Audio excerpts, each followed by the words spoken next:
Hello दोस्तों, एक बार फिर से आप सभी का स्वागत है राजा कोचिंग इंस्टीट्यूट के इस नए यूट्यूब चैनल पर जिसका नाम है पॉलिटिकल साइंस अड्डा। जो दोस्तों आज मैं आप सभी के लिए जो लेके आया हूं ना, वो हिस्ट्री। हम आपको मैंने पिछले वीडियो में ही बताया था कि हमारे पास हिस्ट्री के 3 बुक्स हैं। 3 बुक्स है। आज मैं फर्स्ट बुक के बारे में बात करूंगा जिसमें हम फर्स्ट चैप्टर पढ़ेंगे जिसका नाम है ईंटें मनके और अस्थियां। तो हम अगर ईंटें मनके और अस्थियां की बात करें तो हमारे पास जो है फर्स्ट बुक का नाम ही क्या है, हमारा फर्स्ट बुक का नाम है हमारा भारतीय इतिहास के कुछ विषय भाग 1। भाग 1 में हम कौन सा चैप्टर पढ़ रहे हैं? पहले ईंटें मनके तथा अस्थियां। ये किसके बारे में हम पढ़ रहे हैं? हड़प्पा सभ्यता के बारे में। अब हड़प्पा सभ्यता के बारे में जानते हैं थोड़ा बहुत कुछ, क्या है क्या नहीं है। तो आगे चलते हैं। अब देखो, हड़प्पा सभ्यता का अगर हमसे काल पूछे हड़प्पा सभ्यता क्या है, कितना भव्य था, क्या है इसकी खासियत, क्या है जो इस चैप्टर में है ये, तो मैं अगर बताना चाहूं, देखो हड़प्पा सभ्यता का जो काल है, काल जो बताया जा रहा है हड़प्पा सभ्यता का, वो हड़प्पा सभ्यता काल 2600 ईसा पूर्व से लेकर के 1900 ईसा पूर्व तक के बीच में है। 2600 से लेकर के 1900 के बीच में है हड़प्पा सभ्यता का काल। अगर अब पूछा जाएगा कि हड़प्पा सभ्यता क्या है, तो देखो हड़प्पा सभ्यता को सिंधु घाटी सभ्यता या हड़प्पा संस्कृति भी कहा जाता है।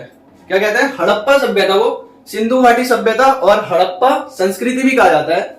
और हड़प्पा सभ्यता कहां पर मिला गया था? सबसे पहले से कहां खोजा गया था? हड़प्पा सभ्यता को सबसे पहले हड़प्पा नामक जगह पे खोजा गया था। अच्छा ठीक है, अब हमने जो इतना पढ़ा एक बार फिर से मैं रिपीट करता हूँ। हड़प्पा सभ्यता क्या है? हड़प्पा सभ्यता जो शुरुआत है, जो अभी जो हमारे पुरातात्विद हैं या फिर जो आर्कियोलॉजिस्ट हैं वो बताते हैं कि हड़प्पा सभ्यता का जो काल है वो 2600 से लेकर के 1900 के बीच में है। 2600 से लेकर के 1900 के बीच में। अब हड़प्पा सभ्यता क्या है? हड़प्पा सभ्यता सिंधु घाटी सभ्यता है। ये सिंधु घाटी सभ्यता के साथ साथ हड़प्पा संस्कृति भी है, तो इसे हड़प्पा संस्कृति भी कहा जाता है। साथ साथ ये जो हड़प्पा सभ्यता है ये हड़प्पा नामक स्थान पर मिला गया है। क्लियर है? तो चलो आगे चलते हैं। ठीक है, अब मैंने जो आपको पहले बोला था, जिसमें मैंने बोला था संस्कृति, हड़प्पा जो सभ्यता है वो संस्कृति, हमने इसमें जो वर्ड यूज करा था जो पुरातात्विक, मैं बताना चाहता हूं जो संस्कृति शब्द जो यूज करा था, देखो जो आर्कियोलॉजिस्ट होते हैं ना वो बताते हैं हमें कि जो पुरातात्विक है, पुरातात्विक जो संस्कृति शब्द का जो प्रयोग है एक पुरानी वस्तु है जो पूरा जो एकदम बहुत विशाल विशिष्ट शैली के, एक अलग ही शैली के हैं। जैसे पुरानी वस्तुओं ऐसे समूह के लिए किया करते थे जो एक विशिष्ट शैली यानी कि एक खास शैली के होते थे और जिनका एक भौगोलिक क्षेत्र हुआ करता था। एक बहुत ही बड़ा क्षेत्र हुआ करता था। जैसे कि हमने पॉलिटिकल मैंने पढ़ा था कि उसमें बताया गया सार्क का जैसे अपना एक भौगोलिक क्षेत्र है, तो वैसे ही इसका हड़प्पा सभ्यता ही क्या है, एक अपना एक भौगोलिक क्षेत्र है और अपना ही एक समय है। समय क्या है? वही जो मैंने बताया था 2600 से लेकर के 1900 के बीच में है। तो यही है हड़प्पा संस्कृति। तो हड़प्पा संस्कृति क्या है? हड़प्पा संस्कृति जो पुरातात्विक है यानी जो रिसर्चर है, जो आर्कियोलॉजिस्ट है, वो हमें बताते हैं कि हड़प्पा संस्कृति शब्द का जो प्रयोग है वो पूरा वस्तु यानी पुरानी ऐसी पुरानी चीजें जैसे कि मोहरे, मनके, बाट आदि जो भी चीजें पुरानी वस्तु और ऐसे समूह के लिए किया जाता है जो एक विशेष शैली का विशेष शैली कह सकते हैं, विशेष शैली या विशेष भौगोलिक क्षेत्र तथा एक अपना ही कालखंड, एक अपना ही समय के लेके संबंध में पाए जाते हैं। तो ये क्या हड़प्पा संस्कृति है। ये क्लियर हो गया? चलो आगे चलते हैं। ठीक है, हम जो अभी मैं हड़प्पा सभ्यता आपको बता रहा हूं, अब ये हड़प्पा सभ्यता क्या है, यहां से हमें क्या ऐसी चीजें मिली है जो इतना भव्य है, इतना एहसास दिलाता है हमें, ये सभ्यता इतनी क्या है, ऐसे क्या खास है। तो मैं बताना चाहता हूं कि जो हड़प्पा सभ्यता है यहां से हमें मोहरे, मनके, बाट, पत्थर के पलके और पकी हुई ईंटें प्राप्त हुई हैं। क्या है? हमें यहां से क्या क्या मिला है? यहां से हमें मोहरे, मनके, बाट और पत्थर के पलके मिले हैं जो कि कहां से मिला हमें? जो कि हमें अफगानिस्तान, जम्मू, कश्मीर, बलूचिस्तान कहां पर है? पाकिस्तान में। बलूचिस्तान कहां पर है? पाकिस्तान में। तथा गुजरात में भी हमें ये चीज मिला है। तो हम एक चीज देख सकते हैं कि कितना भव्य सभ्यता होगी, कितनी बड़े एरिया में फैला होगा। जैसे इंडिया, पाकिस्तान, अफगानिस्तान ऐसे जगहों में तो कितना बड़ा भव्य सभ्यता का एहसास दिला रहा है हमें कि कितनी बड़ी सभ्यता थी हड़प्पा सभ्यता। अच्छा ठीक है, आगे चलते हैं। ये देखो, अब मैंने जो आपको बताया था कि यहाँ से जो हमें पत्थर मिले हैं, मनके मिले हैं, बाट मिले हैं, ये सारी जो फलके मिली है ना, सारी चीजें, अब उन्हीं में से एक आता हमारा सेलखड़ी नामक पत्थर। सेलखड़ी नामक पत्थर, यहां से हमें एक सेलखड़ी नामक पत्थर मिला है जो क्या एक विशेष एक तरह पत्थर देख सकते हैं, एक बहुत खास तरह का पत्थर हुआ करता था। इसमें क्या होता था? देखो इसमें जो एक खास तरीके से जानवर का चित्र बनाया जाता था। जानवर के चित्र बनाने के साथ साथ यहाँ पर एक ऐसी लिपि लिखी जाती थी जो आज तक पढ़ी नहीं जा सकी है। यहाँ पर क्या करा गया? यहाँ पर जो है ये जो पत्थर है, जो सेलखड़ी नामक पत्थर है, वो क्या है? ये एक खास तरह का पत्थर है जिसके लिए वहां के लोग जो है इसका बहुत यूज करते थे। इसमें क्या है, ये पत्थर मैं आपको आगे बताऊंगा, मेरे साथ जुड़े रहिए। तो ये जो है, ये देखो ये पत्थर है, इसमें जानवर का चित्र है, साथ साथ यहाँ पर क्या है, एक ऐसी लिपि का यूज करा गया जो आज तक पढ़ी ही नहीं जा सकी है। तो हमें इसमें क्या पढ़ते हैं, देखो यहां से हमें सेलखड़ी नामक पत्थर से बनाई गई कुछ मुहरे, यानी कुछ मुहरे मिले हैं, और जिन पर जानवरों के चित्र, ये रहा जानवरों के चित्र, और तथा एक खास लिपि, ये जो हमारी लिपि है, लिपि के चिन्ह उत्कीर्ण है जिन्हें अभी तक पढ़ा नहीं जा सका है।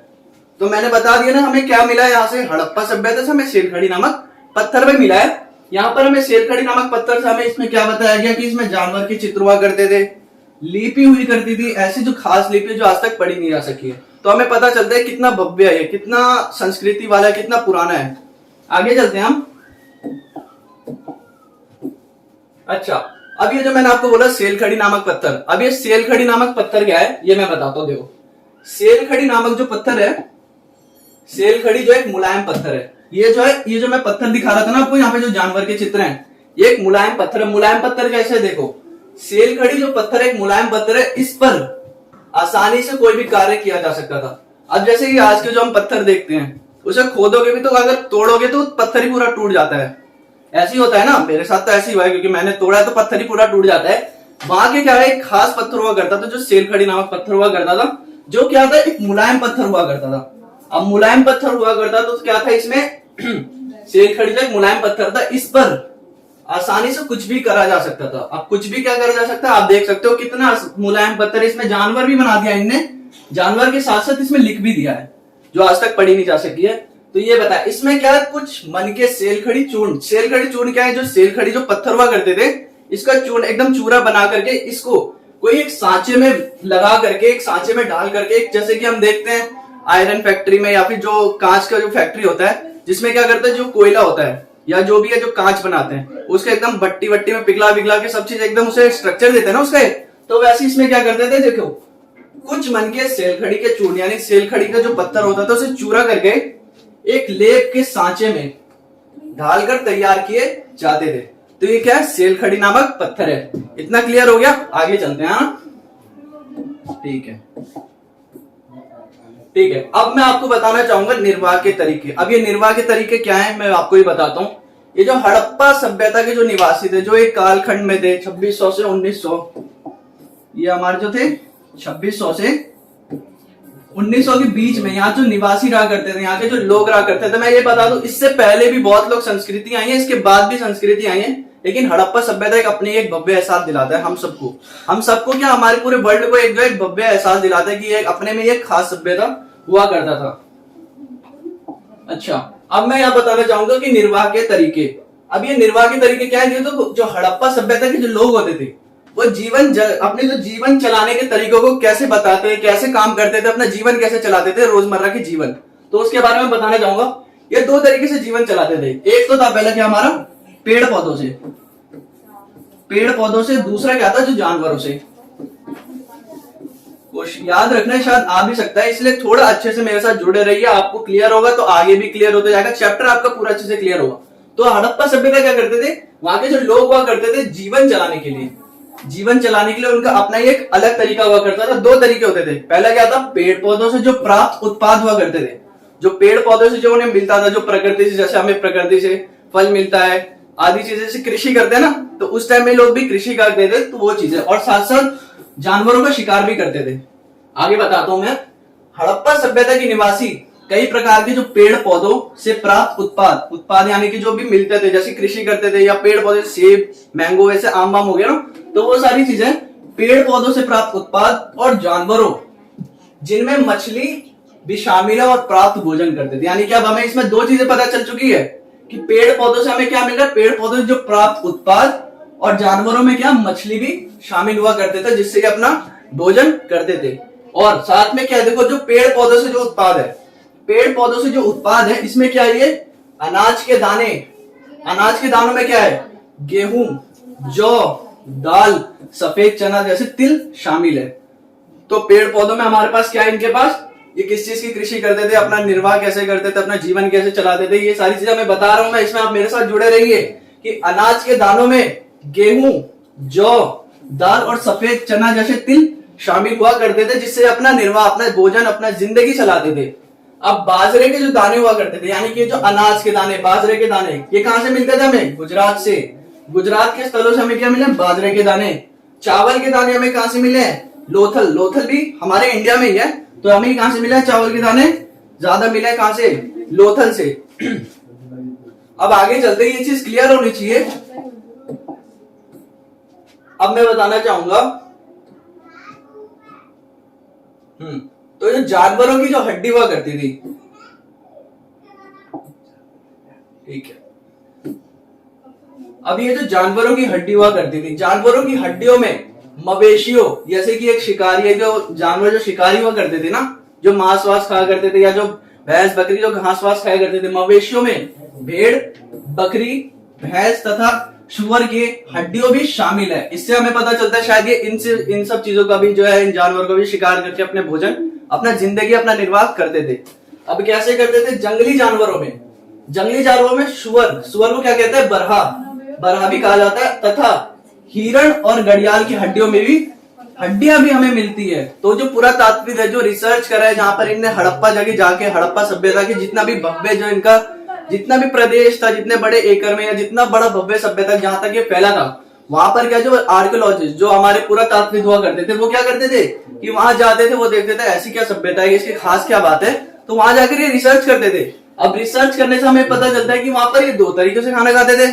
अब दो तरीके से खाना कैसे खाते थे? एक तो पेड़ पौधों से, और दूसरा हमारा जानवर से। ठीक है, तो पेड़ पौधों और जानवर से। पेड़ पौधों मैंने तो बता दिया आपको, अनाज वनाज के बारे में, कहां से कैसे, बाजरे गुजरात से, चावल लोथल से। अब हमें जो जानवरों के बारे में आपको बता रहा हूं मैं, अब जानवरों के बारे में क्या है ये देखो, जानवरों के बारे में, जानवरों की हड्डियां में मवेशियों, भेड़, बकरी, भैंस और सुअर की हड्डियां भी शामिल है। और जो हमारे जंगली जानवरों में सुअर, सुअर वहां अभी तो हम इसे सुअर कहते हैं, लेकिन उस टाइम में से क्या कहा जाता था? बरहा। और साथ साथ में हिरण और घड़ियाल की हड्डियां भी शामिल है। मछली तथा पक्षियों की हड्डियां भी इसमें शामिल है। अब देखो, ये तो मांसाहारी भी है, साथ साथ जो घास फूस खाते हैं, जो परिंदे हैं, पेड़, परिंदों से भी, परिंदों से लेकर के मांसाहारी से लेकर शाकाहारी से लेकर पेड़ पौधों, सब चीजें के खाते थे। एक तरह से अपने निर्वाह करने के लिए सारी चीजें एक तरह से नेचर के साथ साथ जानवरों पे भी डिपेंड हुआ करते थे अपनी जिंदगी चलाने के लिए। तो इसमें क्या बता रहा है? जंगली जानवरों में मैंने बता दिया, और तथा मछली और पक्षियों की हड्डी भी शामिल है।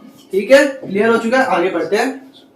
अब हमें ये बता रहे हैं कृषि, कृषि प्रौद्योगिकी, यानी अपना जो एक खेती करते थे, जिससे कि अपने जो पेड़ पौधों से जो उत्पाद, जो ये खाना पीना करते थे, अपनी जिंदगी चलाते थे, तो वो कैसे करते थे ये मैं बताता हूँ। कृषि प्रौद्योगिकी यानी कृषि के तरीके से अपनी जिंदगी चलाते थे। अब वो कैसे चलाते थे? देखिए, हालांकि अनाज के दानों में कृषि के संकेत मिलते हैं, हालांकि अनाज के दानों में कृषि के भी संकेत मिलते हैं। अब अनाज के दाने हमें कहां से मिले थे? जैसे बाजरा, जौ, गुजरात से मिला है ना सारी चीजें। लोथल से हमें क्या मिला है? चावल मिला है। तो वैसे हमें बता रहा है, हालांकि अनाज के दानों की कृषि के संकेत हमें मिलते हैं। पुरातात्विक यह मानते हैं कि खेत जोतने के लिए बैलों का प्रयोग होता था। खेत में पुरातात्विक यह मानते हैं कि खेत जोतने के लिए बैलों का प्रयोग होता था। साथ ही जो चोलिस्तान कहां पर है? मैंने आपको बताया था, चोलिस्तान जो है पाकिस्तान में है। तो चोलिस्तान की कई स्थानों, और बनावली, अब ये बनावली का है, बनावली हमारा हरियाणा में है। तो बनावली कहां पर है? एक तरह से देखो तो बनावली हरियाणा से अगर 1 मार्क्स के अगर क्वेश्चन आते हैं, एमसीक्यू भी आते हैं, तो ये जो जगह है ना, इनके बारे में याद रख लो। अगर क्वेश्चन आ जाए कि ये दाने कहां से मिले, ये दाने कहां पर मिले, हड़प्पा सभ्यता के ये शहर कहां पर है, ये जगह कहां पर है, तो 1 मार्क के क्वेश्चन में ये सब आ सकता है। जैसे कि अनाज के दाने, चावल हमें कहां से मिले? लोथल से। ऐसे 1 मार्क के क्वेश्चन आ सकते हैं। तो याद रखना, बनावली कहां से? बनावली कहां पर है? हरियाणा में क्या मिला? मिट्टी के बने हुए हल मिले, यानी कि जो मिट्टी के हल होते हैं ना, वो चीज हमें कहां से मिली है? हरियाणा उस टाइम में उसे क्या कहते थे? बनावली। तो रिसर्चर ने, जो आर्कियोलॉजिस्ट है, उनने, जो हमारे पुरातात्विक हैं, उनने सारी चीजें देखी, एकदम रिसर्च करा, फिर उन्होंने रिपोर्ट तैयार करी। तो रिपोर्ट तैयार करने के बाद हमें क्या क्या चीज बता रही है, एक बार फिर से मैं आपको रिपीट कर देता हूं। देखो, हमें बता रहे हैं कि जानवरों की हड्डियों में मवेशियों, भेड़, बकरी, भैंस तथा सुअर की हड्डियां भी शामिल है। इन सब चीजों की हड्डियां शामिल है। और जंगली जानवरों में सुअर, अब उस टाइम में उसे क्या कहा जाता था? बरहा कहा जाता था। अब हिरण के साथ साथ घड़ियाल की हड्डियां भी शामिल हैं। तो देखते रहना, मेरे साथ जुड़े रहना, देखना मछली और पक्षियों की हड्डियां भी इसमें शामिल है। तो मैंने आपको पेड़ पौधों का भी बता दिया, जानवरों के बारे में बता दिया। अगर क्वेश्चन आ जाए कि जो हड़प्पा सभ्यता के निवासी है वो अपना जीवन चलाने के लिए, निर्वाह करने के लिए कैसे तरीके का अपना भोजन, अपना जिंदगी चलाते थे, तो आप बता सकते हो कि पेड़ पौधों से जो उत्पाद जो प्राप्त है, जानवरों से जो शामिल है, वो सारी चीजें आप बना करके लिख सकते हो। अब मैं बताता हूँ कृषि प्रौद्योगिकी। अब ये कृषि प्रौद्योगिकी में आपको बताना चाहूंगा कृषि प्रौद्योगिकी में क्या है। अब कृषि प्रौद्योगिकी, अब जो हमने देखा कृषि करते हैं अनाज के, बाजरे के, दाल के, सफेद चना के, सारी चीजें, इसमें हमें क्या बताता है, हालांकि अनाज के दानों से कृषि के भी संकेत मिलते हैं। और जो पुरातात्विक यानी जो हमारे आर्कोलॉजिस्ट है वो रिसर्च करते हैं और वो मानते हैं कि खेत जोतने के लिए बैलों का, अब मैं बताना चाहता हूँ जो बैल हुआ करते तो कुबड़ वाले बैल, हड़प्पा सभ्यता में जो कुबड़ वाले बैल को बहुत ही ज्यादा महत्व दिया जाता था, इनसे ज्यादा खेती की जाती थी। तो ये क्या करते थे कि खेत जोतने के लिए बैलों का प्रयोग होता था, तथा साथ में जो चोलिस्तान है, चोलिस्तान पाकिस्तान के कई स्थानों और बनावली जो कि हरियाणा है, सब मट्टी के बने हुए हल मिले हैं। ठीक है, आगे चलते हैं। क्लियर हो गया ना? ठीक है, अब आगे हम बढ़ते हैं जैसे कालीबंगन। अब कालीबंगन क्या है, ये भी क्वेश्चन आ सकता है। अगर कालीबंगन ये कहां पर है, राजस्थान में है। पहले के नाम है ये कालीबंगन। राजस्थान से हमें क्या मिला, कालीबंगन में एक जो कह सकते हैं कि राजस्थान कालीबंगन में हमें जुते हुए खेत के साक्ष्य मिले हैं। जुते हुए खेत यानी कि जो कृषि करते थे, वहां जो कृषि करते थे ना, खेत वेत में कृषि करते थे, उसके बारे में बताया गया। अब वहां पर क्या बताया गया कि मिले खेत में हल रेखाएं को दो समूह एक दूसरे को काटकर खेती होती थी, यानी कि जो समकोण पर काटती थी, यहां से भी खेती हो रही है तो यहां से भी खेती हो रही है। दो तरीके की एक ही खेत में, एक ही जगह पर, एक ही जमीन पर दो तरीके की कृषि हुआ करती थी। वो कहां पर, राजस्थान कालीबंगन में। अच्छा ठीक है, मैं बताता हूं कि समकोण पर काटते हुए विद्यमान थी, जो दर्शाते हैं कि एक स्थान पर यानी एक जगह पर अलग अलग फसलें उगाई जाती थी, यानी एक ही जमीन पर जो ये जो बताया गया ना, समकोण काट रही है तो एक में अलग कृषि होगी तो एक में अलग कृषि होगी। ये हमारा कहां पर बताया गया, ये हमारा कालीबंगन राजस्थान में बताया गया है। अच्छा, अधिकांश हड़प्पा स्थल, अब मैं बताता हूं जो अधिकांश हड़प्पा स्थल, जो ज्यादातर जो हड़प्पा के स्थल हुआ करते थे वो क्या थे, अर्ध शुष्क यानी कि बहुत गर्म वाले क्षेत्र में हुआ करते थे। जैसे कि अफगानिस्तान हो गया, पाकिस्तान हो गया, ये सारी चीजें, जैसे गुजरात राजस्थान बहुत ही अर्ध शुष्क वाले इलाके हैं। तो यहाँ पर क्या बहुत ही गर्मी हुआ था, तो इससे क्या, जहां संभवतः कृषि के लिए अब सिंचाई यानी कि पानी की तो बहुत जरूरत पड़ी होगी ना, ये तो बहुत शुष्क वाले इलाके तो सिंचाई के लिए आवश्यकता पड़ती होगी।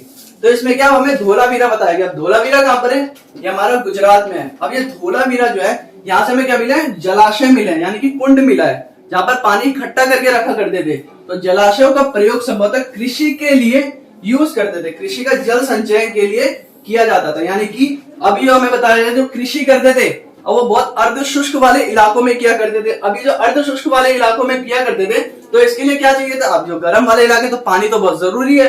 अब पानी जरूरी है तो उसके लिए हमें एक और जगह लेके जा रहा है, ये पुरातात्विक हमें रिसर्च करके हमें बता रहे एक और जगह लेके जा रहा है। वो जगह क्या है, धोलावीरा। अब धोलावीरा गुजरात में है। गुजरात का हमें क्या मिले, जलाशयों का प्रयोग संभवतः कृषि के लिए जल संचयन हेतु किया जाता था, यानी कृषि के लिए प्रयोग के लिए किया जाता है, कुंड बनाया जाता था। एक इतना बड़ा, जैसे मान लो ये जगह है, इतना जगह मतलब गड्ढा वड्ढा करके यहाँ पे पानी इकट्ठा किया जाता था। और जब कृषि का यूज करना होता था तो इसका यूज करके इसमें यूज किया जाता था। ठीक है, आगे चलते हैं। ठीक है दोस्तों, तो आज के लिए बस इतना ही। यहाँ अभी तक जितना भी मैंने आपको बताया, अगर आपको अच्छा लगा हो तो वीडियो को लाइक करना, अपने चैनल को सब्सक्राइब करना। अगर आपको कोई भी अगर क्वेश्चन या कोई भी अगर दिक्कत हो तो आप मेरे को इंस्टाग्राम पे फॉलो कर सकते हो, मेरी आईडी आपको दिख ही रही है। तो ठीक है, आज के लिए इतना ही, अगले वीडियो में आपको फिर मिलेंगे। Thank you.